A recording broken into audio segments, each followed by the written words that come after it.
ఓబద్యా అధ్యాయం 1 అధ్యాయం 1 ఓబద్యాకు కలిగిన దర్శనము. ఎదోమును గురించి ప్రభువగు యెహోవా సెలవిచ్చునది. యెహోవా యొద్ద నుండి వచ్చిన సమాచారము మాకు వినబడెను. ఎదోము మీద యుద్ధము చేయుదము లెండని జనులను రేపుటకై దూత పంపబడియున్నాడు. 2 నేను అన్యజనులలో నిన్ను అల్పునిగా చేసితిని, నీవు బహుగా తృణీకరింపబడుదువు. 3 అత్యున్నతమైన పర్వతముల మీద ఆసీనుడవైయుండి కొండసందులలో నివసించువాడా, నన్ను క్రిందికి పడద్రోయగలవాడెవడని అనుకొనువాడా, నీ హృదయపు గర్వముచేత నీవు మోసపోతివి. 4 పక్షిరాజు గూడంత ఎత్తున నివాసము చేసుకుని నక్షత్రములలో నీవు దాని కట్టినను అచ్చట నుండియు నేను నిన్ను క్రింద పడవేతును. ఇదే యెహోవా వాక్కు. 5 చోరులేగాని రాత్రి కన్నము వేయువారేగాని నీ మీదికి వచ్చిన ఎడల తమకు కావలసినంత మట్టుకు దోచుకొందురు గదా. ద్రాక్ష పండ్లను ఏరువారు నీ యొద్దకు వచ్చిన ఎడల పరిగె ఏరు కొనువారికి కొంత యుండనిత్తురుగదా. నిన్ను చూడగా నీవు బొత్తిగా చెడిపోయి యున్నావు. 6 ఏశావు సంతతి వారి సొమ్ము సోదా చూడబడును. వారు దాచిపెట్టిన ధనమంతయు పట్టబడును.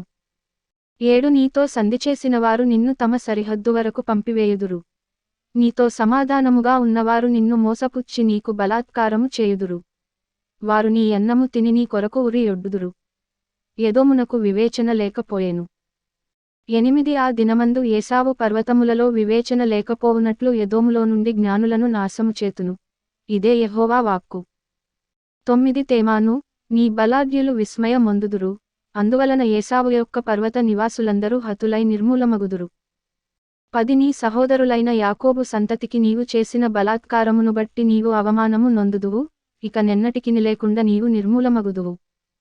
11 నీవు పగవాడవై నిలిచిన దినమందు, పరదేశులు వారి ఆస్తిని పట్టుకుని పోయిన దినమందు, అన్యులు వారి గుమ్మములలోనికి చొరబడి యెరూషలేము మీద చీట్లు వేసిన దినమందు నీవును వారితో కలిసి కొంటివి గదా.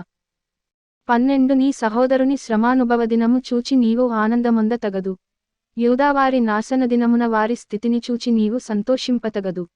13 నా జనుల ఆపద్దినమున నీవు వారి గుమ్మములలోనికి చొరబడదగదు. వారి ఆపద్దినమున నీవు సంతోషపడుచు వారి బాధను చూడతగదు.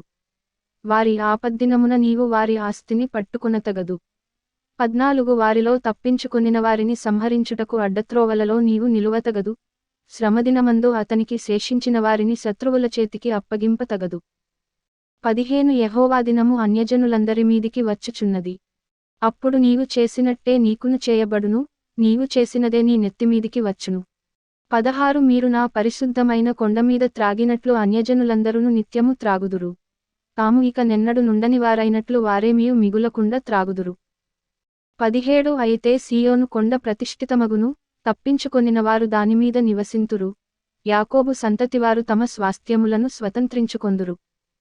18 మరియు యాకోబు సంతతివారు అగ్నియు, యోసేపు సంతతివారు మంటయు అగుదురు. ఏశావు సంతతివారు వారికి కొయ్యకాలుగా ఉందురు.